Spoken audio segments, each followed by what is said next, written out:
អូខេសួស្តីអ្នកទាំងអស់គ្នាតោះថ្ងៃនេះគឺមករៀនបង្កាត់ត្រីជាមួយនឹងខ្ញុំទាំងអស់គ្នាគឺមកបែបសាមញ្ញរហ័សតែបានផលណាតោះឥឡូវកុំឲ្យខាត់ពេលយូរយើងទៅរៀនបង្កាត់ទាំងអស់គ្នាជាដំបូងឡើយយើងត្រូវការធុងបង្កាត់ហើយសម្រាប់ធុងបង្កាត់ខ្ញុំrecommendឲ្យយើងប្រើជាមួយនឹងធុងពណ៌សបែបនេះ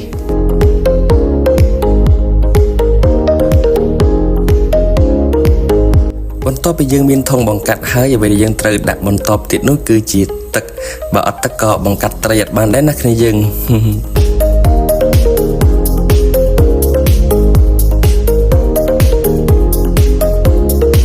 បន្ទាប់ពីការដាក់ទឹករួចអ្វីដែលយើងត្រូវដាក់បន្តទៀតនោះគឺជាអំបិល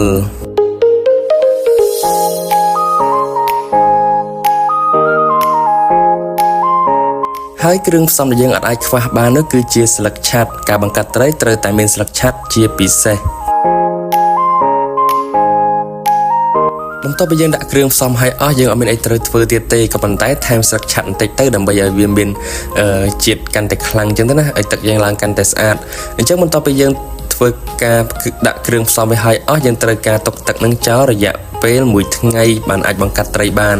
មិនមែនធ្វើទឹកឲ្យទៅបង្កាត់ត្រីភ្លាមទេណាគឺអត់កើតទេគឺយើងទុកទឹកនឹងចោល1ថ្ងៃសិន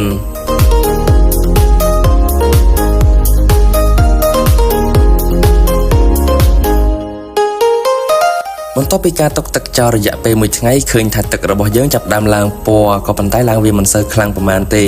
អញ្ចឹងអ្វីដែលយើងត្រូវធ្វើបន្ទាប់ទៀតនោះគឺយកឈ្មោលមកដាក់នៅក្នុងសម្បុកគឺយកអាបាណាគឺយើងអាបា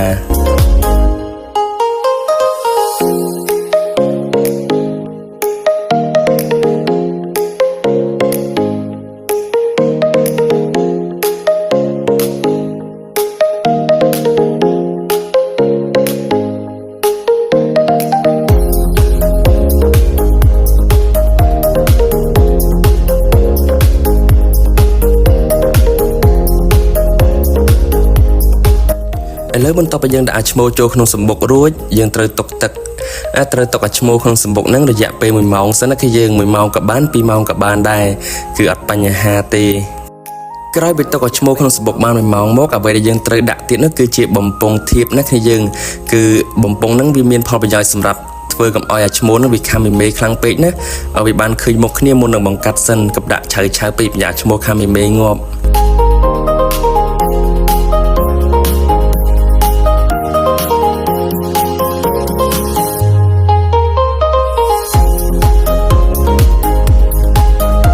អញ្ចឹងពេលយើងដាក់បំពង់ធៀបហើយគឺយើងត្រូវយកមីមេមកដាក់ហើយគឺមីមេគឺពងច្រើនមែនទែនហើយគឺជាអំបូរកាឡាក់ស៊ីដូចគ្នា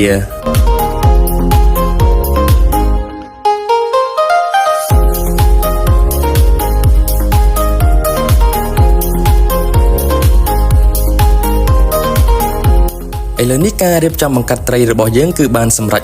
100% ហើយណាគឺយើងអញ្ចឹងអ្វីដែលយើងត្រូវរងចាំទៀតនោះគឺទទួលផលរំលងបានកន្លះខែក្រោយមកគ្នាយើងអានេះគឺជាសមិទ្ធផលដែលយើងទទួលបានណាគឺប្រមូលចូលគ្នាគឺបានប៉ុណ្្នឹងឯងគឺមានខ្លះធំមានខ្លះតូចនេះគឺជាផលណា